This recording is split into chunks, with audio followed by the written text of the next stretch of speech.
Sa kabila ng pagsubok na kinakaharap ngayon, puno na rin ng pag-asa ang ating mga kababayan sa Canlaon City sa harap ng pagsisimula ng paggunita ng Semana Santa. At una sa kanilang panalangin, ang makabalik na sa normal ang kanilang pamumuhay. Si Jessie Atienza sa sentro ng balita. Hindi alintana ang matinding sikat ng araw. Nagtipon-tipon ang mga mamamayan ng Canlaon City sa Children's Park. Kani-kani ang bitbit ng iba't ibang disenyo o sukat ng mga palaspas o sa Bisaya ay tinatawag na lukay. Matapos basbasan ng pari ang mga dalang palaspas, nagsilabasa na sa park. Eto't sabay-sabay na nagmarcha itong mga mamamayan ng Canlaon City papunta sa St. Joseph Parish para dumalo sa isang misa. Espesyal ang araw ng palaspas ngayong taon para sa kanila dahil hindi lamang mga personal na panalangin yung kanilang inialay, kundi kasama na yung panalangin para sa kaligtasan ng lahat. Hello, Palm Sunday, unsa itong pag-ampo ron? Maginulsol. Pag-inursol. Kay panahon sa Semana Santa.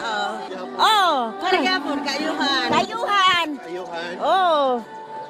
Atong bulkan nga dili na yung taon magsigig boto. Mao jud. Kaluyas, Ginoo.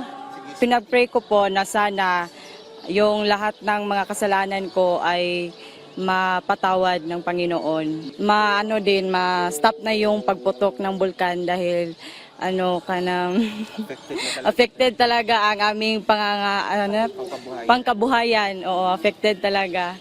Ipinagdasal din sa misa ang kapayapaan at ang patuloy na pagbibigay ng lakas para sa lahat ng mga mamamayan ng Canlaon City at maging sa mga kalapit na bayan na apektado din ng sitwasyon na dulot ng bulkan. Pagdasal at